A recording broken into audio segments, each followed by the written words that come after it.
Mraz, take it away. All right, Damon, it's good to be back in the chair. Transplant residents and alligator-loving locals packed the pavilion outside One Panther Parkway in Sunrise, Florida on Saturday night. It was a nice-to-have-it game for the Knights and a gotta-have-it game for the Panthers as two teams without a Stanley Cup continued to battle for their first. Chandler Stevenson would strike first to give Vegas a 1-0 lead in the first period, but Chandler continued to bing in the second period and made the game no laughing matter for Janice or any Panthers fan. Down the left wall by Stone. He breaks left circle. Looks to the middle of the shot. Stevenson scores! Second of the day for Chandler Stevenson. 2-0 Golden Knights.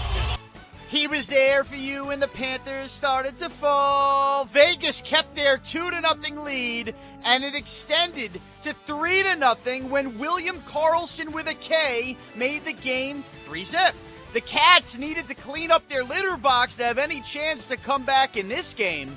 They would start to chip away, though, as Brandon Montour de France cycled one in to cut the lead to 3-1 heading to the third period. In the third period, the Panthers became dogs as Alexander Barkov said, "Here we go, Panthers, here we go, woof, woof," and cut the Vegas lead to 3-2. It was pucker up your butt cheeks time for Knight fans. Could they really lose public funding for an A stadium and a 3-0 Game 4 lead in the same week? Aiden Henry Hill continued to be a good fella for the Knights, in net turning away shot after shot.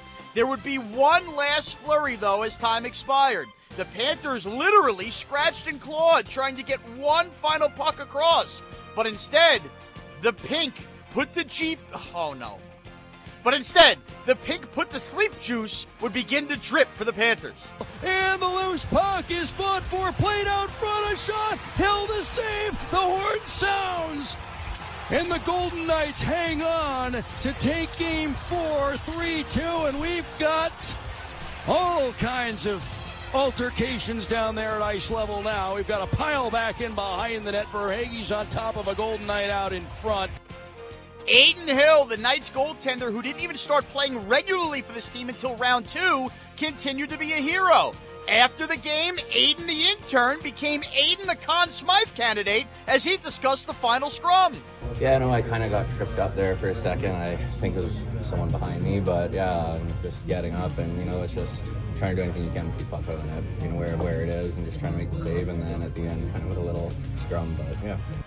For the Panthers, they now try to avoid elimination in Vegas on Tuesday night and may have to do so without star forward Matthew Tkachuk on his A game. Tkachuk was laboring through an injury most of Game 4 and played just 4 shifts in the third period on Saturday night. The Panthers, though, did come back from 3-1 down to beat the Bruins in round 1. But if Katy Perry was a Panthers fan, she wouldn't want to hear these excuses. Don't be a baby. Remember what you told me. Shut up and put your money where your mouth is. That's what you get for waking up in Vegas. Game 5 is Tuesday night on the Strip, and that is your Canadian Bacon. Wow, strong performance from Mraz, one of his best this postseason. Let's see what the scoring says. Mm-hmm.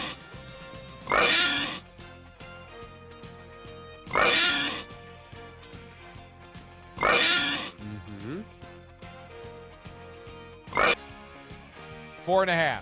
Wow. 4.5. Which is appropriate. That was either a 4.5 or a 4.75. That was some of Mraz's best work. The writing was some of his best.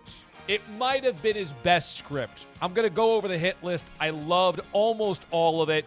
Chandler binged. I really liked. Janice, ha ha ha ha ha ha. A play off of the Friends Janice with the annoying laugh. Excellent. Karlsson with a K. That's a winner. Montour de France cycled his way through. Excellent. I really love this turn of phrase. He gave us a dogs for Barkov. Very smart. Knights were dogs. Then the Henry Hill, Aiden Hill, good fella connection.